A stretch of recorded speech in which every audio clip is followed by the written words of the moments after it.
दोस्तों, एक माँ होती है जो अपनी बेटी की तलाश कर रही होती है।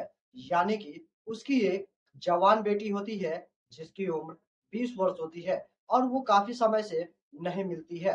तब वो महिला अपनी बेटी को ढूंढते ढूंढते एक मंदिर के पास पहुंचती है और वहीं से कुछ दूरी पर एक बहुत ही बड़ा खेत होता है और काफी घना उसमें फसलें होती है। तो वो महिला उस खेत की ओर बढ़ती है और अपनी बेटी की हर जगह तलाश कर रही होती है। तभी उसकी नज़र खेत में एक कपड़े पे पड़ती है। जब उस कपड़े की ओर दौड़कर वो महिला जाती है, तो वहाँ पर देखती है कि एक डेड बॉडी पड़ी हुई थी और वो जो डेड बॉडी होती है, वो किसी और की नहीं, बल्कि उसकी ही बेटी की होती है। और उसके बेटी के शरीर पे जो वार किए गए थे, जिस तरह से उसकी हत्या की गई थी, उसे देखकर हर कोई डर जाता और उसकी रूह तक काँप जाती, क्योंकि उस लड़की के ऊपर लगभग 30 से भी ज़्यादा पेचकस के वार किए गए थे। उसके पूरे बॉडी पे, यहाँ तक कि उसके गुप्तांग पे भी जो है पेचकस से लगातार वार कर उसकी बहुत ही बेरहमी से हत्या कर दी गई थी। और सबसे बड़ा सवाल था कि आखिर उस 20 साल की लड़की की हत्या किसने की? और इस हत्या के पीछे असली मकसद क्या था और हत्या करने वाला वो हत्यारोपी कौन था? दोस्तों, आज के इस कहानी में पूरे विस्तार से जानेंगे कि आखिर उस 20 साल की लड़की की हत्या किसने की और हत्या करने के पीछे आखिर ये कारण क्या था। अगर आपको हमारी ये वीडियो पसंद आए तो वीडियो को एक लाइक कीजिएगा और चैनल को भी सब्सक्राइब जरूर कर लीजिएगा। तो चलिए आज की इस क्राइम की एक नई कथा की शुरुआत करते हैं। नमस्कार दोस्तों, मेरा नाम है सुशील पंडित और आज की यह घटना उत्तर प्रदेश राज्य के मुरादाबाद जिले की है। उसी के अंतर्गत मैनाठेर एक इलाका होता है। उसी इलाके की यह घटना है जहां पर एक लड़की होती है जिनका नाम शायरा होता है और उसकी उम्र 20 वर्ष होती है। वो अपनी माता पिता के साथ रहती थी और उसकी माता पिता भी अपनी बेटी से बहुत ही ज्यादा प्रेम करती है। अपनी बेटी की बहुत ही अच्छी तरीके से देखभाल करती है। लेकिन सायरा जो होती है, वो अपनी माता-पिता से कुछ ऐसी बात छिपा लेती है जिसकी वजह से उसे बाद में बहुत सारी दिक्कत होने वाली थी। दरअसल सायरा जो होती है, उसको अपने गाँव के ही एक लड़के से प्रेम हो जाता है, जिस लड़के का नाम रफ़ी होता है और उसकी उम्र लगभग 22 से 23 वर्ष के बीच होता है। लेकिन ये जो प्रेम कहानी होता है, इसमें शायरा उससे प्रेम नहीं करता, बल्कि वो जो लड़का रफ़ी होता है, वो सायरा से प्रेम कर बैठता है। यानी कि एक तरफ़ा प्रेम होता है, जिसको लेकर वो सायरा को अक्सर परेशान किया करता था और सायरा से उसके साथ प्रेम संबंध बनाने के लिए कहा करता था।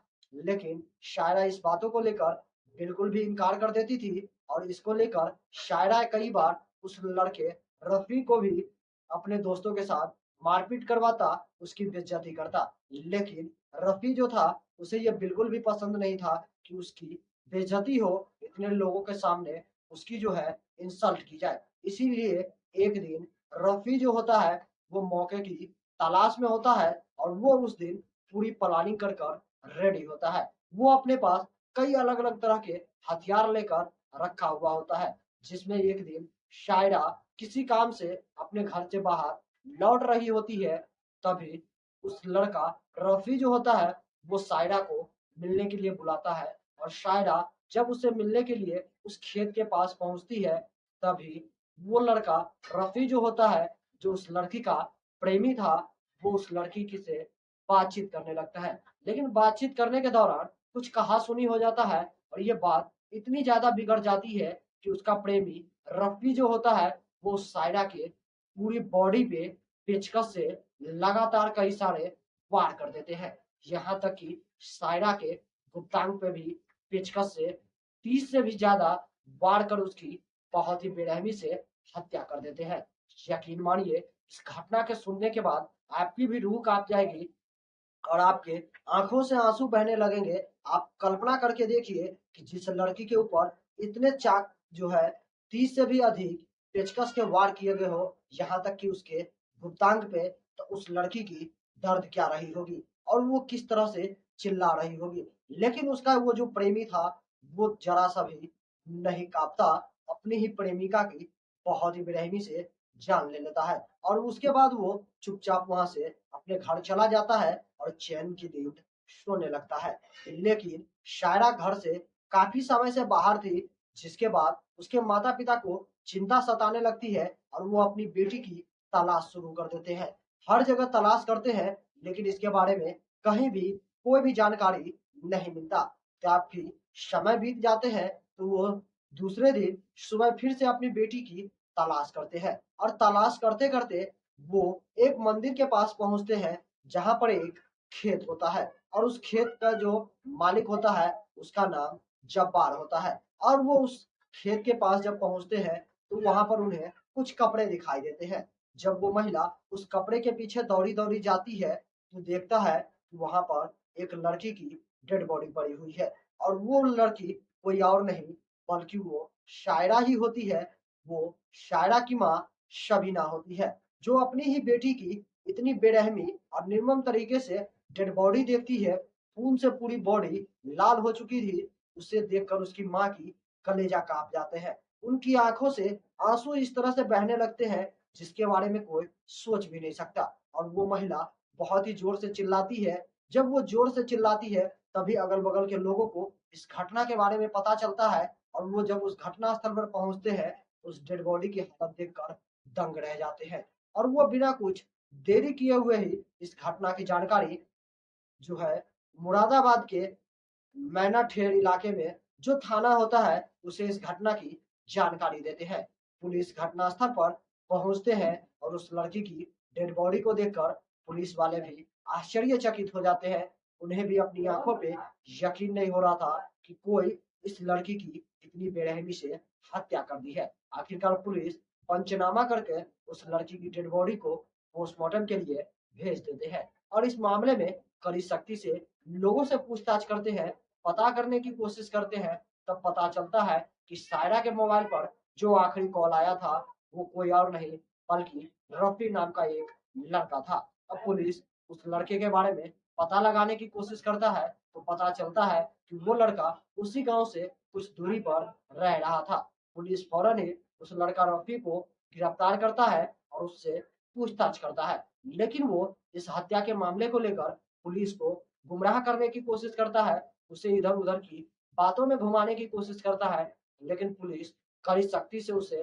पूछताछ करती है। जब कड़ी सख्ती से पूछताछ की जाती है, तब वो रफी अपना सारा जुर्म कबूल करता है और वो बताता है कि वो उस लड़की की हत्या सिर्फ इसलिए कर दिया क्योंकि वो उस लड़की से प्रेम करता था। लेकिन वो लड़की उससे प्रेम नहीं करती। वो अपने दोस्तों और भाइयों के साथ उसके साथ मारपीट करवाता, उसकी इंसल्ट करवा देता, जिससे वो बहुत ही ज्यादा परेशान रहने लगा। और एक दिन मौके की तलाश में था और जैसे उसे वो मौका मिला, वो उस लड़की को समझाने की एक बार कोशिश किया कि तुम मुझसे प्रेम करो। लेकिन जैसे ही सायरा उससे प्रेम करने से इनकार कर दिया, वो लड़का रफी गुस्से में आकर अपनी ही प्रेमिका के पेचकस से कई सारे वार कर उसकी बहुत ही बेरहमी से हत्या कर दी।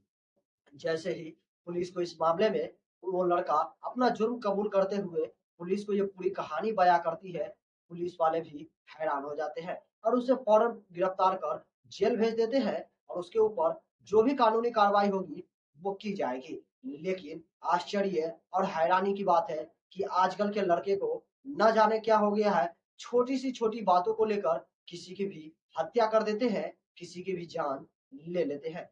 लेकिन उस माता-पिता का क्या कसूर था, जिनका एक नौजवान बेटी जो बालिग हुई थी, उसकी उन्होंने इतनी बेरहमी से हत्या कर दी, जिसे देखकर सबकी रूह तक काँप उठी थी। पूरे गाँव वाले दंग रह गए, जिस तरह से उसकी डेड बॉडी की हालत थी। बाकी दोस्तों, इस तरह की हैवानियत भरी लोगों को कौन-सी सज़ा मिलनी चाहिए, आप लोग हमारे कमेंट सेक्शन में कमेंट करके ज़रूर बताइएगा। बाकी इस तरह की घटना और इस तरह की कहानी को सुनाकर हमें किसी के दिल को ठेस पहुंचाने का कोई भी इरादा नहीं है। बस आप लोगों को इस तरह की घटना से अवगत कराना है और आप लोगों को जागरूक करना है। मैं आप लोगों से गुजारिश करूंगा कि आप जब भी शादी करें, रिश्तेदारी करें, तो वो अपनी माता-पिता की मर्जी से ही करें। क्योंकि आजकल के प्रेम संबंध में प्रेम बस एक मजाक बनकर रह गया है, एक खेल बनकर रह गया है। उस समय इस प्रेम भरी बातों से आपका इस्तेमाल करते हैं, बाद में आप ही के साथ लड़ाई झगड़े करते हैं और आपकी जान तक ले लेते हैं। बाकी इस कहानी को लेकर आप लोगों का क्या विचार है हमारे कमेंट सेक्शन में कमेंट करके ज़रूर बताइएगा। तब तक के लिए जय हिंद, जय भारत, सतर्क रहिए, सावधान रहिए।